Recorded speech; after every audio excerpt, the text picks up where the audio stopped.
Okay, that should be good. Just gonna slide past here. Okay. All right. Okay. Hello. My name is T.D. Koshi. Welcome back to the Fractional Typology Project for the latest update. This update is the culmination of about a year and a half of steady on and off thinking about the FTP, about what it is, what it isn't, what works, what doesn't. The conclusion is abstract and difficult to both describe and understand, so I need to give you context before I tell you. To start with, let's review the difference between NI, introverted intuition, and NE, extroverted intuition. If either of those terms aren't familiar, or if you happen to stumble upon this before you know what I'm doing, Fractional Typology Project is all about personality types. I explain those two cognitive functions in the four-letter section of my original Introduction to the FTP video. So if either of those are confusing, you can go back and look at those. NE, or extroverted intuition, is all about possibilities, questions, and doubts. All about what ifs, right? I got two examples of good NE users, dominant NE users, both ENTPs. Both examples I grabbed are Socrates, who has the famous quote, "I know that I know nothing," sort of saying that the only thing he knows is that he knows nothing. Socrates was famous for the Socratic method, sort of chronically questioning things. Other example is Richard Feynman, who was a famous physicist and science educator. The quote I grabbed for him was, "I can live with doubt and uncertainty and not knowing. I think it's much more interesting to live not knowing than to have answers that might be wrong." So that's NE. NI is an abstract, unified idea, sort of broader belief. In terms of what I've talked about for NI before, if you go back to the four-letter video I recorded for Ladybug, I talked a little bit about the INXJ, which is a dominant NI type, INTJs and INFJs. And I talked about the Elder and Lemon, which are both characters from Bullet Train that I believe, overlap with some aspects of INXJ with dominant NI. They both have overarching ideas about what they believe about how the world works. So for Lemon, it's the whole like Thomas and the tank engine typology thing, where it's like, well, everybody is somewhere on this Thomas and tank engine thing, Thomas and friends. And then for the Elder, it's all about beliefs about fate and stuff. For NI, I grabbed like 5 different examples of people. Carl Jung, with his overarching ideas of archetypes in the collective unconscious. Karl Marx, with the inevitability of material conditions shaping how humans do things, the sort of idea of the inevitable procession into communism. Hegel, with this overarching view of human history as a matter of unfolding development through contradiction. Whole idea of dialectics, even though I heard, it's like I feel like most people are introduced to Hegel through Fallout New Vegas, and I've heard that that Caesar's depiction of dialectics is like completely inaccurate to the actual dialectics, but I would still hold to that sort of general NI thesis about Hegel's work. Um, Schopenhauer and the will, he was obsessed with that. And then Heidegger and the idea of being and phenomenology in general. So I relate to NI much more than I relate to NE. I um, I don't know. My ideas are like interconnecting in a way that isn't disparate and sort of what if possibilities. All of my ideas are interconnected in a way that gloms them together in a way that makes me relate to ideas and depictions of NI. So, with that context, you get an idea of where I'm coming from or where I came from when I was starting with the FTP. I saw the data of the personality database and came to inferences, right? Which is when you look at some data and you synthesize a conclusion that tracks that data over time, which is a lot of how I would paint NI. Sort of you grab SE data and then your mind cooks you up an explanation of how that tracks over time. You make a unifying model, a unifying abstract model that explains all the data. So instead of what if possibilities, it's very like, okay, this is all explained by this. And I think a lot of the times NI thinkers, their ideas are flexible and dense, but also brittle to the degree that it all wraps around this big NI idea when life is not that simple. Um, you know, a lot of times you can reduce a math equation to simplify it without losing anything fundamental, but there's only so much you can do that without getting rid of um, something more valuable and fundamental. And sometimes the contours are exactly where the meaning is. So it's not that simple. Um, Came to inferences in conviction and beliefs about what they meant. This led to the first bad and core assumption of the FTP, which I'll call the fallacy of attribution. My experience of typology before was only as good as the person making the argument. Um, Most seemed sloppy and hypocritical in a way that did not make sense at scale. So I think I did a good job of painting this in my introduction to the FTP. You sort of expect the term of a personality type to, and when I say that, I don't mean like the entire 4 hour or whatever. I mean like the first 10 minutes. Like I really painted a good case of like how typology was confusing and how this fractional approach of balancing through the votes helped to resolve something that the language initially didn't. People would make arguments like the fact that Hermione being an INTP or Harry being an INFJ, same as Dumbledore. Like when I was like, oh, that doesn't make sense. Like you really dig into that and even read the arguments, and it's like, no. A lot of times people are smudging the arguments to make things make sense that don't. And when people are making individual arguments about these types and what they mean, that's very common and very prevalent. Um, and Then I found the personality database, which is what I say next. The arguments and votes on the personality database seemed much stronger, less hypocritical, and more internally consistent. It was just an immediate reaction. And it's, as what I would term an inferential thinker, like I am, just seeing the data at scale and every instance I look at, I was like, this is done right.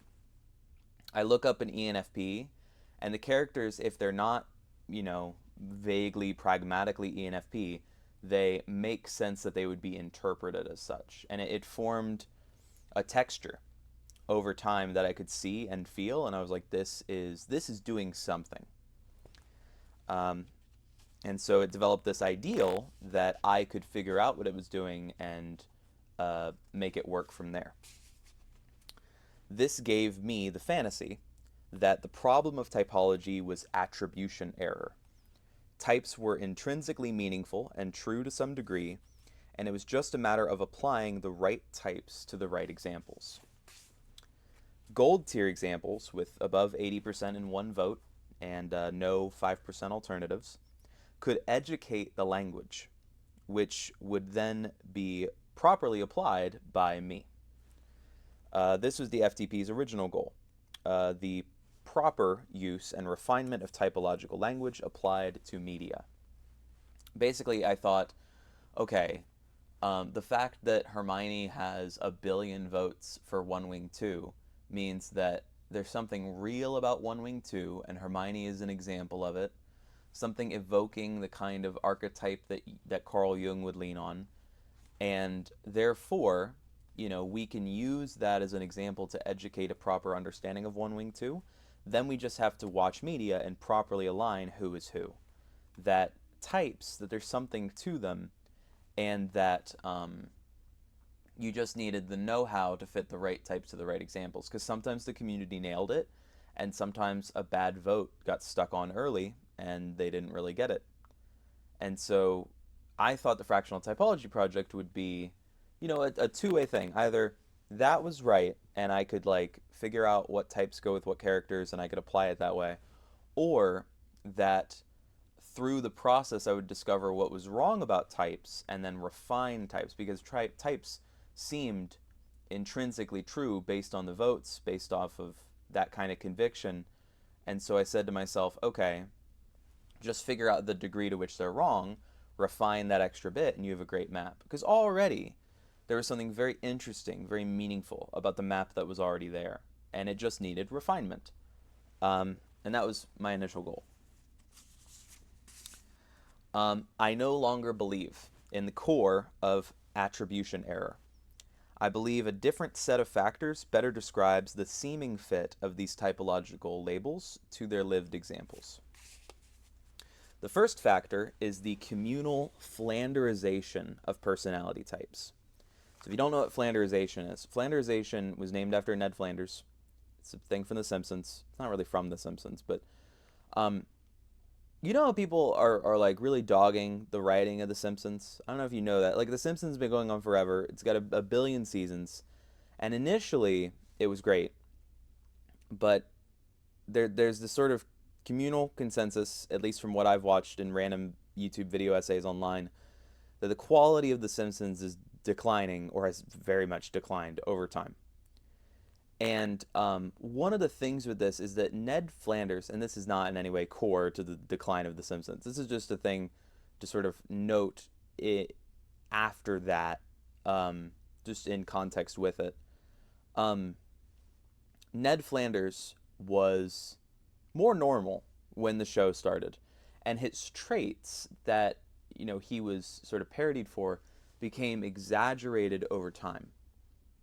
This exaggeration of a character as a show goes on is called flanderization, where instead of them being sort of normal and more reasonable, more level-headed, the traits that made them distinct are exaggerated over time. And I think that's partly a thing of bad writing, because when you have a better idea of what to pursue, you're going to pursue it with more nuance. But as the thing that you were doing loses its purpose because there's a confusion about what it's about, the things that you think it's about get exaggerated over time. I think about like when Carl Jung wrote his original 8 personality types, like they had a very distinct meaning. And I think about the way that when Myers and Briggs uh, translated that into the 16 types that we're more familiar with, or really, because they're really not, it's there was a further exaggeration even from there. You know, the idea of the Jungian introverted sensor. I described it in my classic Jungian section in the introduction to the FTP. This idea of like seeing the world as a million-year-old consciousness would or whatever. And then that was translated by Myers and Briggs to, oh, you like order and routine and tradition. And I think that framing is more useful or pragmatic than the framing of this million-year-old consciousness that Jung was dealing with. But I also think the concept that Jung was dealing with was very rooted in what Jung found interesting, um, sort of philosophically or intellectually evocative, rather than what was true in lived example. I think about like the statistics of how many SI users, what I would call local access SI. So SI in like the top 3, but really in the top 2. ESFJs, ESTJs, ISFJs, ISTJs. Like in MBTI statistics, those were like the most common examples of what people would be. And I think that if you're looking at what Myers and Briggs were trying to do, which was trying to make this like personality system that could allot people into the right roles, right, for what they would be best for a sort of military application or whatever, for jobs. Um, SI in that sense is a much more useful framing. Um, but just you notice that like miscommunication over time, and the interesting thing about the personality database, which I didn't write in these notes as a sort of factor, but just while I'm rambling, um, personality type is allotted to local context. So people aren't saying like, well, people are saying, people literally in the replies to personality database profiles, they're like, oh, this character is the blueprint. This character is the, what was the other term? It was blueprint and what was the other one? It was blueprint and textbook, the textbook example of an ENTP. This character is the textbook example. This character is the ENTP blueprint. They wouldn't say it for MBTI. They love their instinctual variants. They love instinctual variants for Enneagrams. So they'd be like, this character is the blueprint SP2. This character is the blueprint sexual 3 or whatever. Um, they love that so much. But it's all locally determined. And what I mean by that is that if you look at the terms and what they're saying at scale, it doesn't line up. They take what they like about a character and what maps about that character to the context of the personality type, and that they map them together and they say, oh, this is the blueprint of this, without looking at how that interacts at scale. And that's how I'm convinced a lot of this works. And the three factors that I'm about to list uh, contribute to that sort of conclusion. I don't really state that directly, but all personality type attributions are locally determined, not just like, oh, this character seems to match this global concept of this type. There is no global concept. And if there is a global concept, it is very diluted and stereotypical, exaggerated in the way that I'm implying with Flanderization.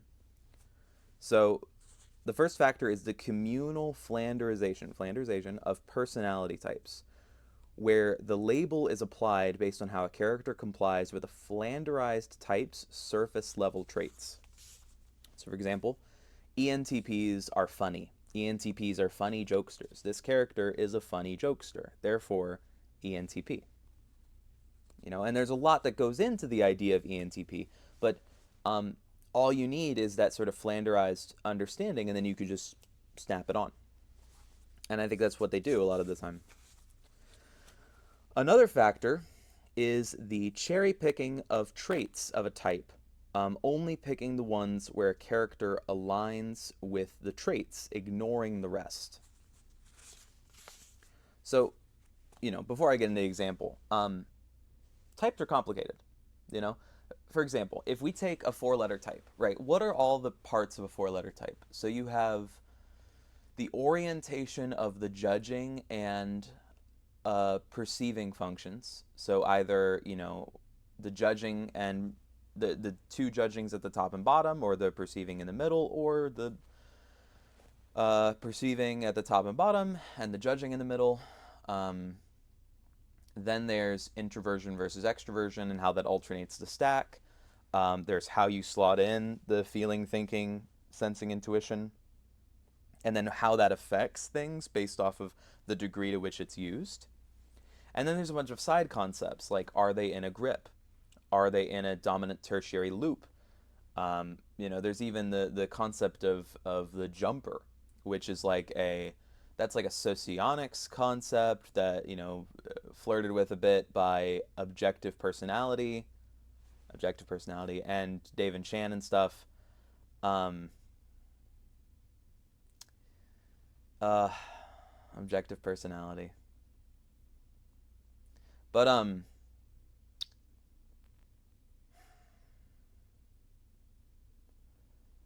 then what else? Dominant and tertiary loops, grips. blind spot functions, the shadow functions, right? Depending on how much people blind spot functions is another thing borrowed from socionics, because that's the sort of point of least resistance function. But people, there's certain concepts where people invoke that as if it's interesting. It is interesting. Like ENTPs would have blind spot FI, which is I think an interesting concept in the vein of like a mad scientist ENTP that doesn't have like personal FI values. Something Jack Sparrow with the compass doesn't know what he actually wants. People invoke these, but they invoke them cherry picked based off of whether or not they fit or not. Like a lot of times you won't see them bring up blind spot FI in like a well adjusted ENTP. I don't think anyone is going to be like, oh yeah, blind spot FI in Dustin Henderson from Stranger Things. Like no one's going to be like that because the concept doesn't immediately fit. And so you want this like smart, boundary pushing nerd, right? And you're gonna like invoke that, but and say like, oh, that fits the cognitive functions of blah blah blah. But then you're not gonna invoke the ways that it doesn't, and then the label becomes a thing that applies in some ways and applies in others, and the complexity of the label allows more and more opportunities to sort of like skim off the top and say, oh well that fits, oh well this doesn't, that kind of inventory. Um, oh, right, the example. So a rigid character that's very no nonsense and sort of gets things done may be given arguments for dominant TE and inferior FI. It's like constantly doing things, neglecting their own feelings. Um, they may also, depending on their rigidity, be given SI over NI, right? Because it's clear that they're not, it's not this like ENTJ type industrious, like, oh, long-term vision or whatever, but it's instead like sort of SI, like these are the standards and practices, let's, get this firm. And in an argument like that, they would make dominant TE inferior FI and then SI over NE, no, SI over NI, and then that would be it. That would be all they would do. That would be all they would say. But the problem is that they're neglecting tertiary NE. The concept of the ESTJ is supposed to be like dominant TE and then auxiliary SI to help out the TE, but then tertiary NE. It's interesting how, because it's just inconvenient to say that. You know, a charmer EXTP, you're going to talk about tertiary FE all day long. And you would think, therefore, that like, oh, well, they're mainly thinking things out, but they can also lean on this charming bit a lot. And it's like, okay, so are you saying that ESTJs lean on their abstract intuition a lot? And it's like, no, because no one is making that argument. When someone is considered TESI, it's because they sort of rigidly apply what works and what makes sense. Rarely does anyone dwell on tertiary NE, and I think it would actually break a lot of arguments. Like if people looked at Dwight Schrute and it's like, oh, he's got this sort of imagination or whatever. The core of the contrast and the foil between Dwight and Jim is that Jim is constantly cooking up whatever chaos, and then Dwight has to deal with it. And I think that really dwelling on tertiary NE to the same degree that people talk about tertiary FE, it doesn't make sense. That's like, I think, I would slot that under the same core issue that creates the symptom of intuitive bias. Because a lot of the people that are interested in this stuff, I even said it a bit for Jung, it's like what's intellectual and evocative, in terms of like the dreams and mythos that Jung was so invested in. These other aspects of humanity that people have less interest in, they just end up getting less focus. And so a lot of the people that are going to be interested in personality types are going to be people who are trying to simulate stuff in their heads about sort of the abstract ways that this interconnects with this, and what makes sense, what doesn't. And so they're going to be less likely to consider that as a sort of vein of humanity, and therefore the model becomes inconsistent, because if tertiary is supposed to refer to degree, then why is that not brought up? And that's just one example of the ways in which these traits are cherry-picked. This is particularly egregious in socionics. My Ladybug SEI video was foundational to the cracks that formed this video. Most socionics Model A videos do not, and I would argue cannot, argue for every function without making bad arguments, which I don't know why I wrote videos there. No one makes socionics videos except for like rusted typology. Um, rusted typology is great. Um, ugh. But no one, you can't make good socionics Model A arguments because if you were to make arguments for all 8 functions, you can't. Because most people do not fit all 8 functions in a way that is genuinely clean. And I feel like the way that that's escaped intellectually is into complexity, right? There's this thing with zodiac, right, where there's this thing with astrology where it's like, oh, your sign doesn't fit. Well, let's look at your birth chart. Let's consider it's like, oh, well, the precise moment that you were born, it's like, it's another variable, right? And so it's this idea of like, oh, well, this isn't true, but what about this? What about this? What about this? And it extends in a chain that gives it a degree of escapability. And the problem is, again, I'm always trying to look at like how does this play out at scale? And there is a degree to which personality types, as practiced by the personality database, play out at scale. But there's deep imperfections and also vagueness. We'll get into it. We'll get into it. The problem is with socionics, like I think socionics, the complexity and discreteness of socionics, I think attracts a lot of people to it in a way that um, they can engage with it intellectually to um, consider these different ways that these dynamics play out. But then the more that you dive into your own system, the less that people can hold you accountable. Because a lot of people are not tracking all the ways that you're changing the variables. One of the things that I really appreciated about the personality database was how clean and crisp the votes were. I could look at Hermione Granger and recognize that she was a gold tier X STJ, that everyone was saying TESI. And I look at Hermione and I look at her through the movies, and even if there are problems of flanderization and cherry picking, I'm like, there's something to that. There's something to the concept, the lens of TE or SI to talk about what Hermione's doing. And I'm still very interested in those questions, even if they don't have definitive answers. The problem with socionics is that I think there's a lot less discussion about the complexity.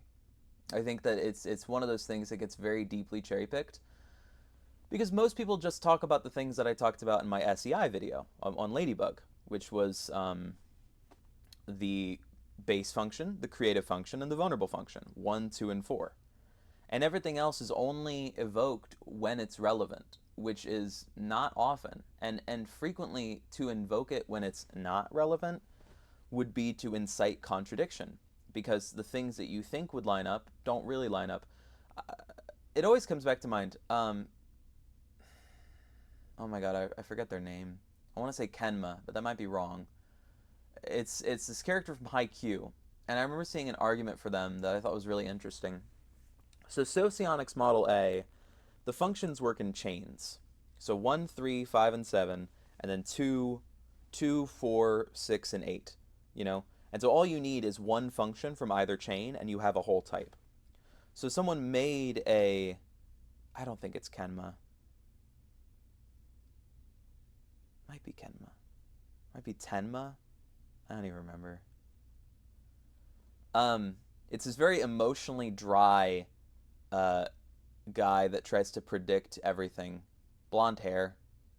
It's in the volleyball anime. I wish I remembered his last name. Um, but he someone made an argument where they basically were like base NI, vulnerable socio FE. Base socio NI, vulnerable socio FE. And from that, you can conclude ILI. And you don't have to make any justifications for anything else. But like, just to take him for example, it's like role socio SI. How does he take a vested interest in having a role function for comfort? Not that he's pursuing comfort in a way that's like ego block or super id block. You know, it's like, oh, I'm doing it actively. Oh, I like it when other people do it. No, it's a role function. I see people make good arguments when they talk about role function for like role TI. It's like, oh, I'm trying to, look like I understand systems. Or role FI, where it's like, oh, I'm trying to look like I understand relationships and stuff. People can make good arguments for the role functions. I think the functions in general are interesting concepts, but you actually try to apply them to a lived example in all the ways that they say they work, and they don't work. I think this is, I remember going on like socionics.com and reading like the physical trait descriptions that were made with like Gulenko and other people's help. And they would just, they would describe an example that fit closely to the type, but in the ways that it like grabbed all these little nuances and painted them out. It became viscerally apparent if you were actually tracking the variables that like real people are not like this. And so like it's this sort of mathematically fitting system that exchanges the degree to which it touches on what people are for like this very discrete set of variables. And I think it attracts people whose minds work in logical and discrete ways. I've seen very smart people, I think, on the personality database drift heavily towards socionics because they view it as much more precise than, let's say, Myers-Briggs. But I think that preciseness becomes a double-edged sword to the degree that it doesn't fit lived examples.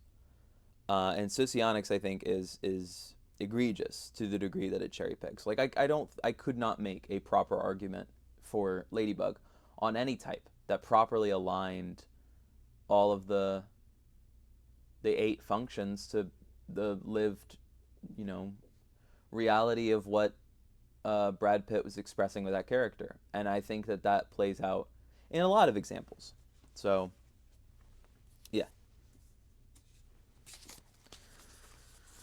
So, um, a third factor is the concept of best fit. Example, say I showed you a cantaloupe. Okay, I'm showing you a cantaloupe, and I'm saying you have 3 options for what this is. Okay, this is either an apple, a banana, or a watermelon. Of the 3 examples, a cantaloupe is a melon. So the most logical best fit would be watermelon. But a cantaloupe is not a watermelon. Okay? The most correct example or best fit is watermelon, but that's not the best word possible, just the best word given in the set. So, an example of this in action is Todd Anderson from Dead Poet Society. Todd Anderson is voted a gold tier EII in socionics, which is INF lowercase j, or, in the Myers-Briggs functions, INFP. FINE. Now, Todd Anderson is like a good INFP. Like in terms of fit for like actual INFP, it's a good fit.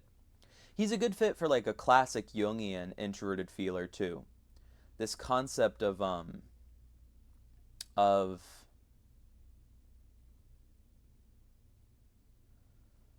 someone that is buried in their own feelings and struggles to sort of come out into the broader world.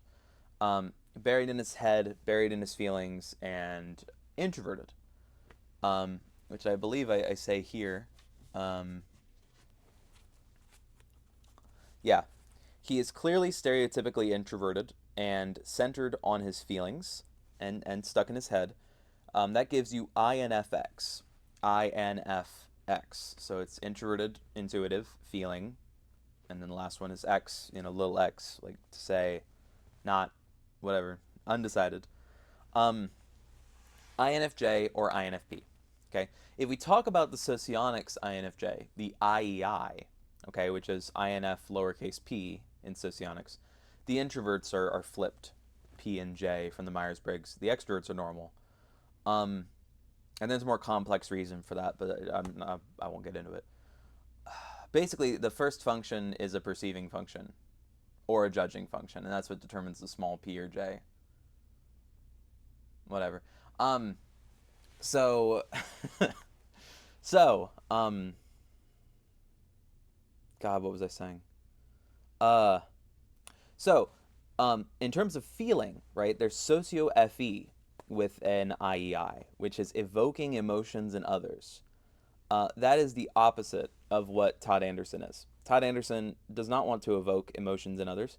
Todd Anderson does not want to participate with others, I think, at all. I think it's something that makes him tremendously anxious to be roped into the ways that other people's lives are unfolding. And so this is not a good fit. And so if one of them is like the opposite of what he actually is, the best fit becomes the other one, EII. INF lowercase j, INFP in Myers-Briggs, base socio-FI. Okay, that's the best fit. However, despite EII being closest, it struggles and even fails to describe what Todd is doing. Todd lives in his emotions and personal values, not in relationships like socio-FI would suggest. The quote-unquote best fit offers an incomplete picture. So, socio-FI is all about like a tracking of interpersonal relationships. Honestly, socio-FI I think has a lot more in common with FE than it does with the sort of typical picture of FI. Not always, but a lot of the time. And so it doesn't fit Todd Anderson. Now, I think from a vote perspective, it's very easy to slot him as an EII because I think there's a lot of people that try to pursue correlationist ideas between classic Jungian and socionics, where they say, oh, this character is a clear classic Jungian introverted thinker, and therefore he's an LII. Clear, classic Jungian. Basically, I don't know. In a rejection of MBTI, they glom those two systems together when those two systems are critically different, very different. And so they do that, and it's wrong. And I think that in combination with the fact that IEI clearly doesn't work makes people have to vote. They have to vote watermelon. They have to vote EII, even though it doesn't work, even though it doesn't fit. And I actually made a post on Todd Anderson's profile about this because it's one of the more egregious examples I've seen where a gold tier example is completely off the mark. The problem is best fit doesn't have to be that wrong a lot of the time. Like a watermelon is still a melon. Cantaloupe is a melon. There's something right there. And a lot of the time gold tier examples aren't like deeply wrong as much as they just miss something fundamental, right? Which we'll get into. The outcome of these factors is that type becomes a diluted way to understand characters. The nuance of their existence is obscured for the wider applicability of the label. When I realized this, I realized that attribution was not the solution, and that the terms, like I said, were obscuring nuance. My first attempt at solving this was to make traits more granular. If types are bundles of traits, I could just talk about only the traits that genuinely applied. So I made a spreadsheet that I called the trait record, where I sort of compiled traits that I felt like described characters. I would go through a piece of media and I would grab all the words that I felt like described all of what they did in an episode. And then I would put those in a spreadsheet and then cross-compare examples over time. It's like, okay, this character was intimidating, this character was intimidating, this character was intimidating. What does that say about the word intimidating? And this, I think, helped to establish a more nuanced version of what was going on, but it was incomplete. And I'll talk about why. However, I quickly found that what made a character moment meaningful was not something I could put to a word without losing something valuable. If the word was too common, its distinct application to a particular moment would be diluted as the word was used over time, recreating the problem of best fit and Flanderization. So as an example of this, let's take the word intimidating. So I was watching One Piece. Just so happens that One Piece is, one of my coworkers at work really likes One Piece. And so I'm meaning to watch One Piece for a while. And this felt like a good opportunity to do it. I watched the first episode and I was surprised by how easy it was to watch One Piece, how sort of casual and fun it was as an experience. And that's a lot of what drew me to Bullet Train.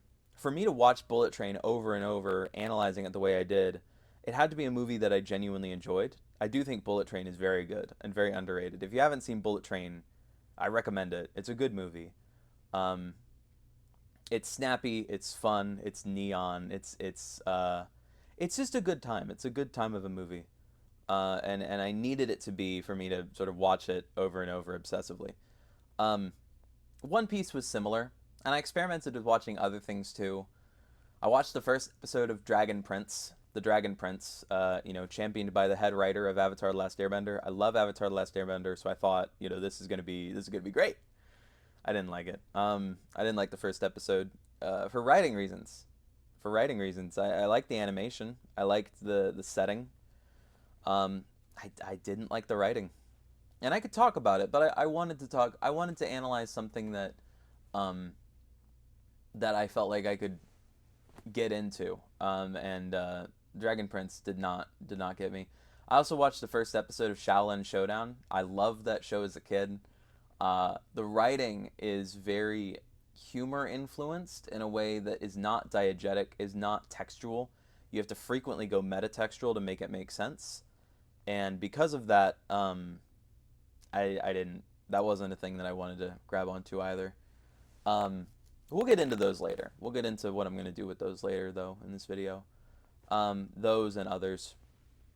One Piece was the thing that I really grabbed onto. And talking about the trait intimidating, that was primarily from One Piece. No, I think literally all from One Piece. I don't think I found any other characters or situations intimidating. Um, I called Luffy intimidating because he intimidated the guards, on Alvida's ship. I called Alvida intimidating because of how Kobe reacted to her. I called Zoro intimidating because of how Helmeppo interacted with him. I called Helmeppo intimidating because of how general townspeople interacted with Helmeppo. I called Morgan, Captain Morgan, Helmeppo's dad, intimidating because of how people reacted to him. And do you notice how the word loses meaning? Because you're talking about a dynamic, right? Between like, oh, this person is powerful and this person is scared of what that means. But like by even describing it like that, I've captured something, but I've also lost something fundamental. The ways in which the guards found Luffy intimidating is like a fear of the unknown versus Captain Morgan, for example, is a very like authoritarian flex. Similar to the way that Alvida wields her club. It's like this thing of power versus this thing of like the unknown, right? And then there's differences in how power is expressed and conferred. Like Zoro is intimidating not because he's sort of raw brawn or sort of belligerent in the way that he exercises power, but because he's poured so much into competency. And so by saying the word intimidating, I'm taking all of those dynamics and I'm pushing them into a single word that isn't getting in it, that's losing the nuance. And so I'm replicating the problem of best fit and Flanderization. It's like, oh, this character is intimidating. It's like, really? Like what? Because other people are scared? It's like, what about Kobe? If is Alvida even that intimidating? This is one of the things that I think that One Piece does this thing where, at least, and I'm talking from me watching the first 8 episodes, so I have no context for what the series does in a broader sense.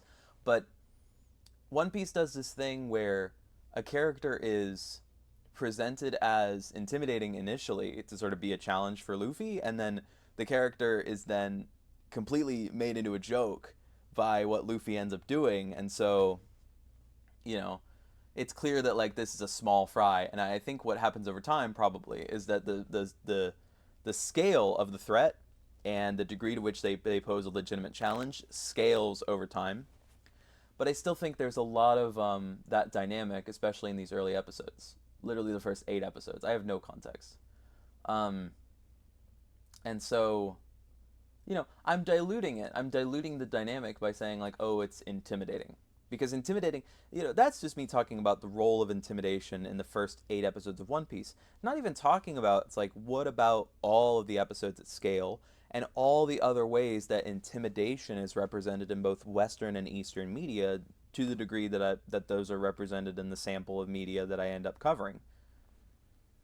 And so the word is diluting something fundamental about the distinctness of each example. And so that's a problem.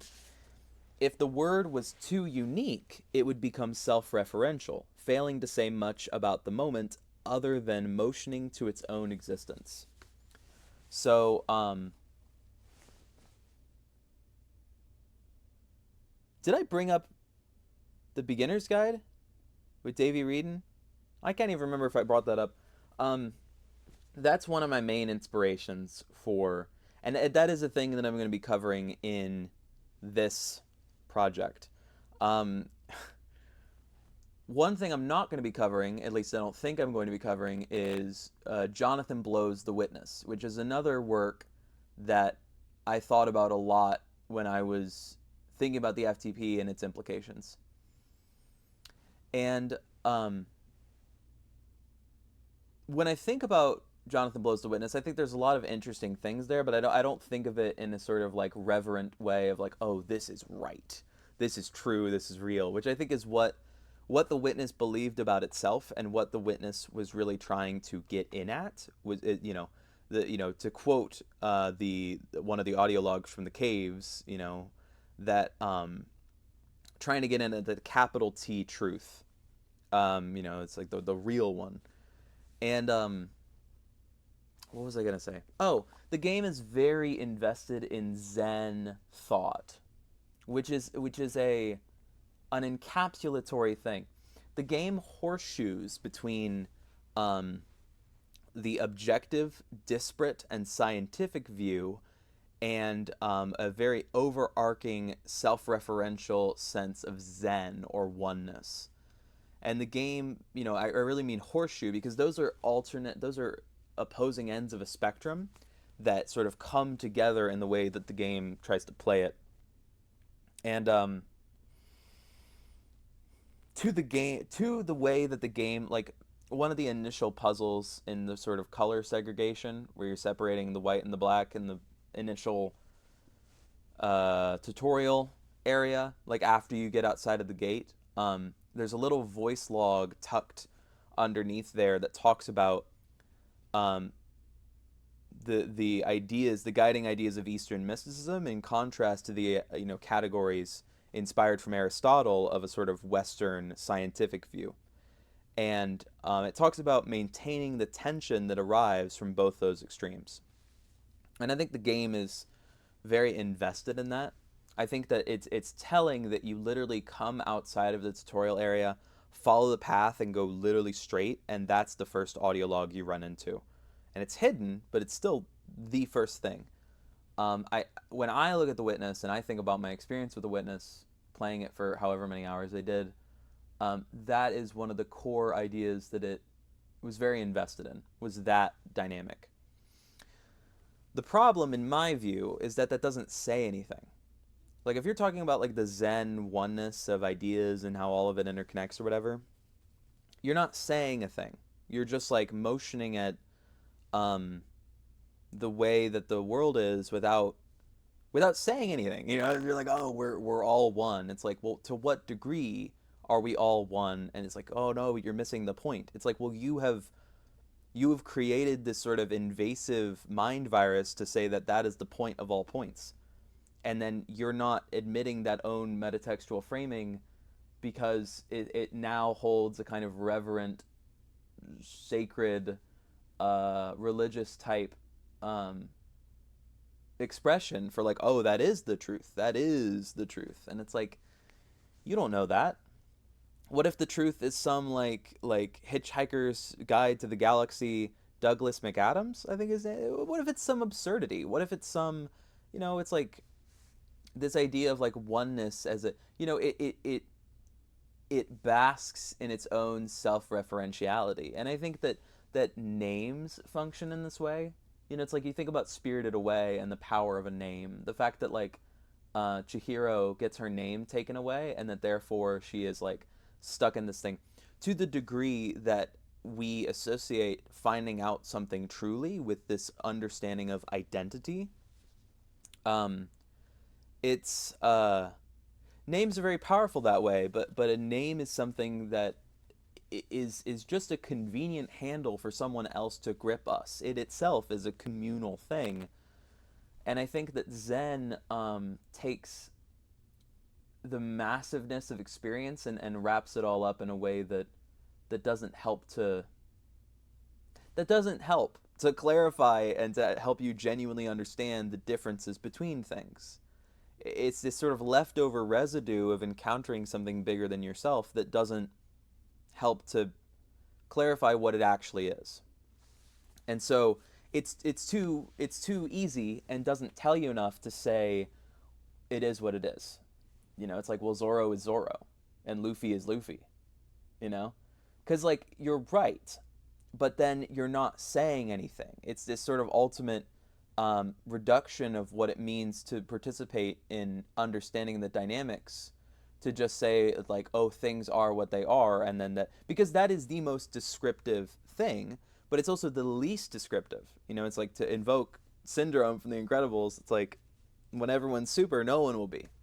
It's like if you're giving everyone their own unique label, then you fail to get in at the degree to which language helps to describe what is beyond a person, that then comes back to describe the person.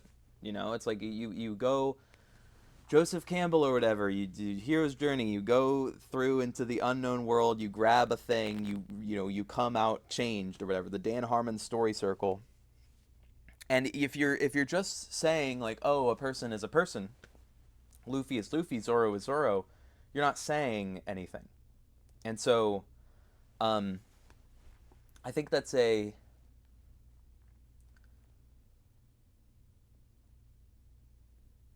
kind of epistemic contentedness is an intellectual trap, because it doesn't say that fundamental thing about existence. It is arriving at that thing in exact descriptiveness that says almost nothing about what things really are. Um,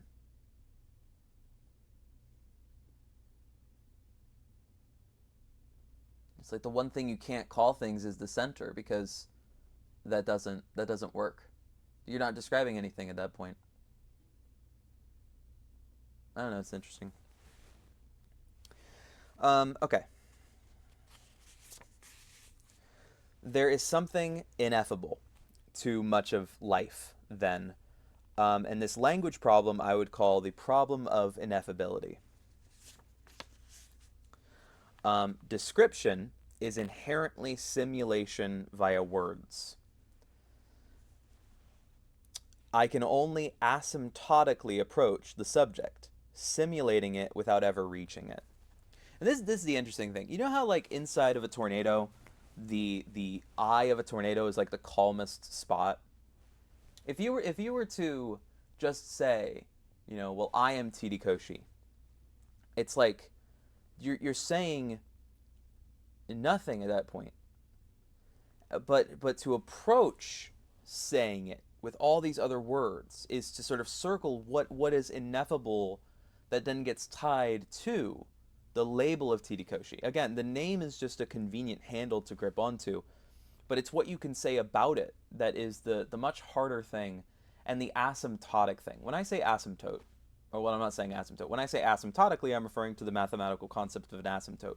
An asymptote is where, let's say you have like a line, like right here, and you have another line, a function that is approaching that line, and it can never get there. It's always going to be an infinitesimal distance, which is infinitely tiny, an infinitely tiny difference between that line and the asymptote.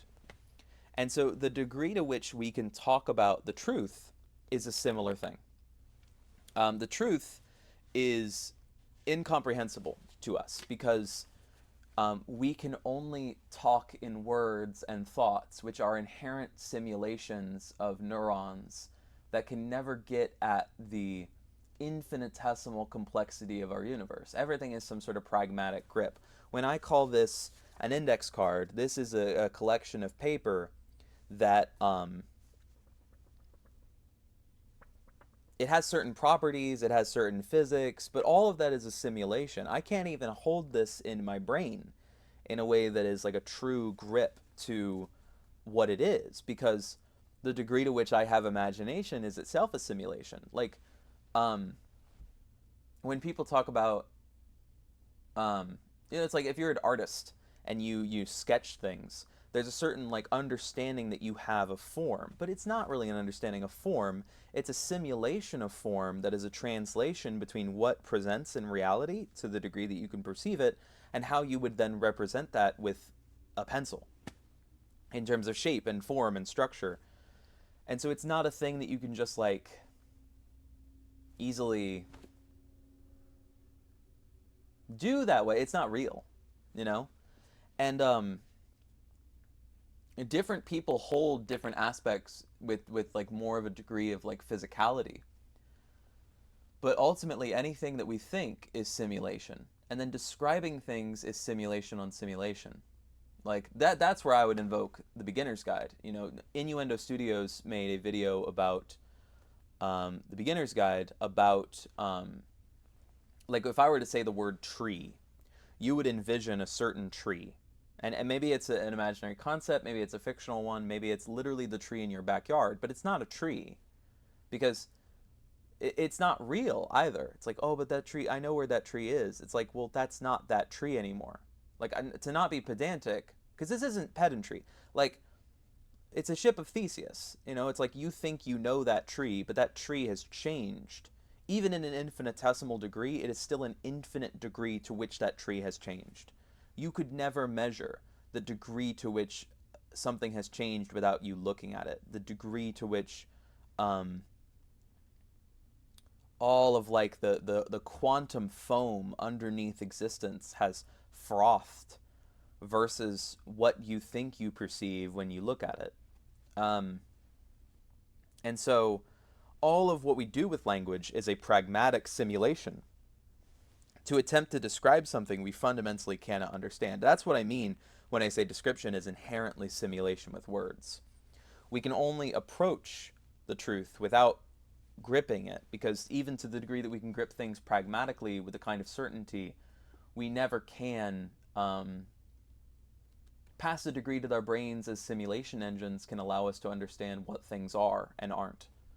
Um, and that's especially difficult because at least with quantitative variables, you have like the consistency of mathematics as an abstract system of logic to hold you accountable.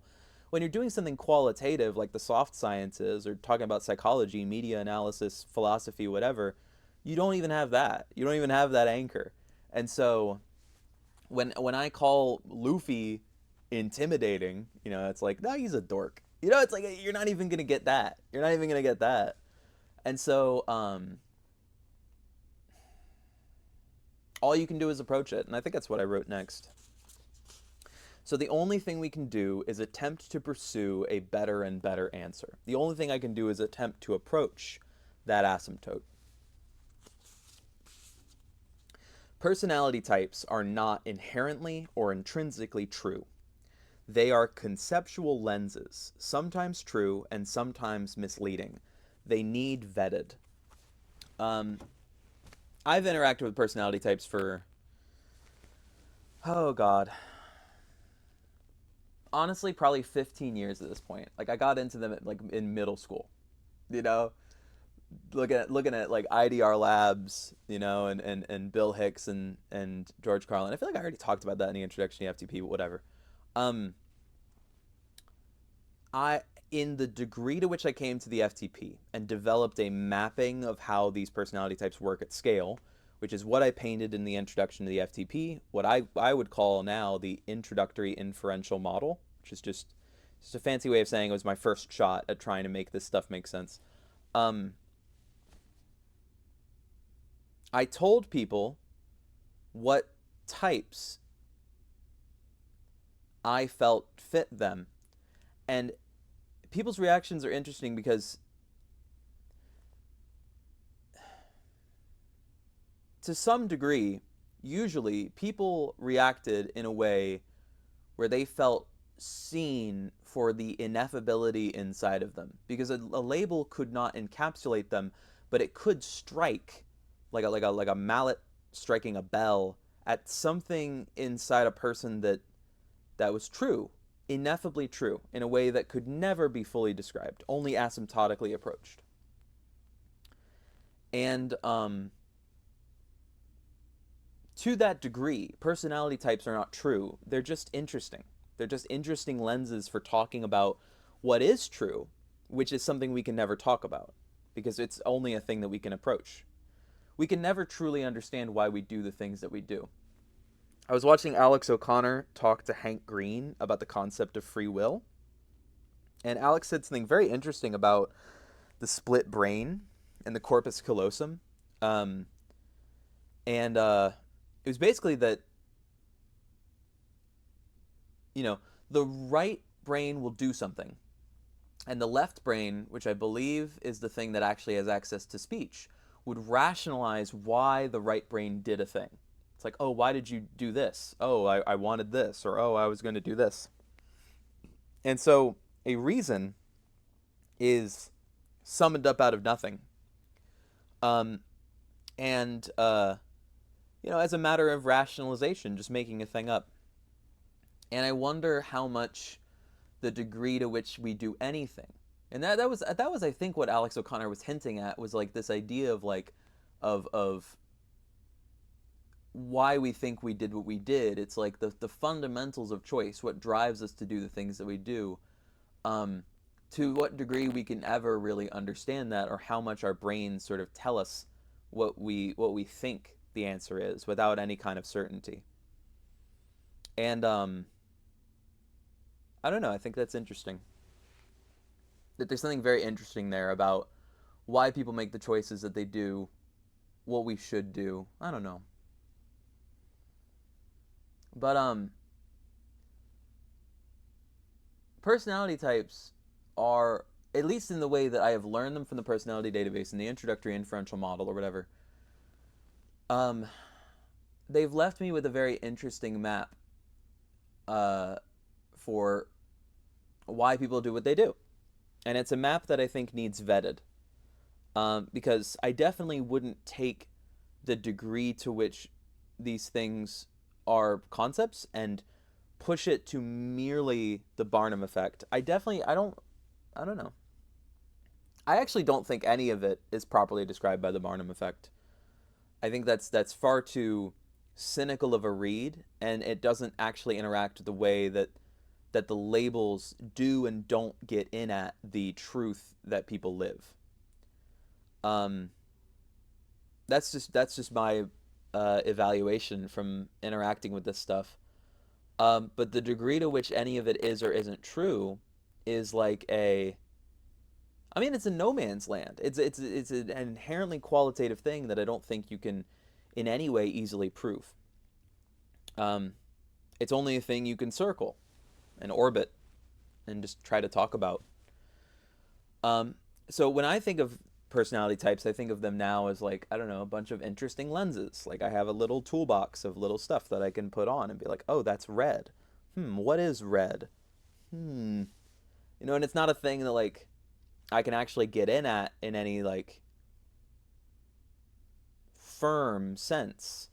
But it's a thing I can sort of steadily evaluate, and the degree to which I evaluate it depends on my competency as an analyst. So, I don't know.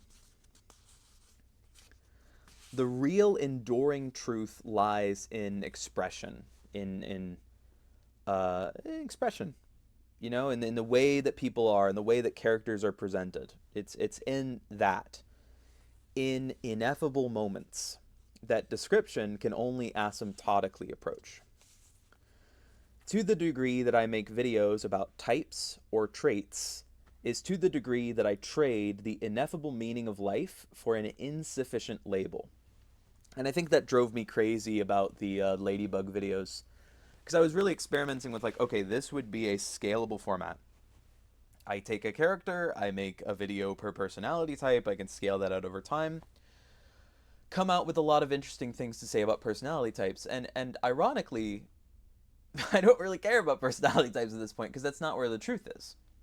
I was thinking this sort of attribution error of, oh, the types are the thing that, no, it's the characters, it's the lived moments is where the interesting things happen, and sometimes that has overlap with the language of personality types. But like, I think that personality types are a useful heuristic, but it's kind of like go animate, versus like you actually animate stuff. It's like there's a difference between expression and nuance and what you can get in at. It's like personality types kind of do it for you, but because of those factors I just talked about, you're only getting so much. And I think if you really want to talk about the nuance of what people and characters are, there's only so much bang for your buck you can get out of that. And so I'm very interested now, having been versed in this introductory inferential model, this language, um, what I would think, encountering the ineffable and trying to genuinely comment on it. And so, yeah. And so, my new format, I write down things I think are worth talking about, and I orbit them with my words to try to circle the ineffable. Over the last few years, I bookmarked almost everything I thought was worth analyzing on my personality database profile. I have a profile on the personality database. It's like, I don't know, I got the app. I started bookmarking stuff, and I started that like 3 years ago. And what was I saying? Oh, there's at least like 2,200, if not more, like probably 2,500 or something. Um, Properties of media, and also lists and stuff like, oh, the months of the year or whatever. I don't know. Um, but I bookmarked almost everything that I thought was worthwhile. And then I went through all of them individually, grabbing the ones I actually thought I would watch. Um, I now have a list of 1,126 properties of media: movies, TV shows, anime, books, video games, web series, musicals, etc. I believe at 2 hours a day, I can cover all 1,126 properties of media in 30 years. Right now, I am 27. So in 30 years, I will be 57. So that's when I would finish these 1,126 properties of media. So that's what I'm going to try to do. 14 hours a week of media. For every bit of media I watch, I make a video attempting to circle its ineffability with words. This is the format. No cuts, no editing. I record myself and then upload. That's it. That's all the index cards. So, yeah, that's it. So 14 hours a week. So that's like an hour and 12 minutes of media every day that I work, and 4 hours on the days that I don't. The next 3 videos I'm going to make are probably going to be about One Piece. They're probably going to be the first 3 episodes of One Piece. I mean, if I actually do that, that's going to be like a consistent upload schedule. I don't know how often I'm going to do it. I'm thinking every day, but we'll see. We'll see how life goes and all that stuff. In terms of the 1,126 properties of media, I'm going to upload them. By that I mean I'm going to pen my own comment and talk about. I'm going to pin a comment where I'm just going to like reply with every single piece of media. Yeah,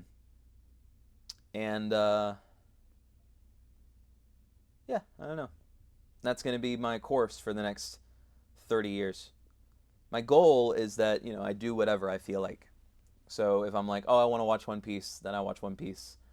If I want to watch something else, I randomize the list until I get something that I want to watch. I plan things out in advance a little bit, because if I'm watching a 2-hour movie, I don't want to do that on a day that I work. I'm thinking about covering Coraline next as my sort of, when I have a day off and I can afford to watch 4 hours of media instead of just straight One Piece. I might slip Coraline in there. Coraline was one of the first things that I ever analyzed back when I was really into personality types. I think in high school, I did a personality type analysis in like a TXT of Coraline. I probably lost that TXT at this point, but that was good. I think that was the only like example where I really tried to like analyze this stuff. But this has been a long time coming. I've been doing this for years, on and off. So yeah, that's about it. So it's gonna be me in this closet, and I'm gonna record myself rambling about media, saying basically everything that I think is meaningful. Because what I'm trying to circle is the ineffable. And I don't know how to do that, because how can you know how to do that? But if ever I find something meaningful or interesting or like full of signal, I'm going to try to talk about it. And so the videos might be super short if I think that something doesn't have much to talk about, or they might be super long. But every like block of media, let's say like a movie or an episode or whatever, I'm going to try to make a thing for it. A little rambling video in my closet. So yeah, that's pretty much it. So thank you for watching, and I will see you in the next one.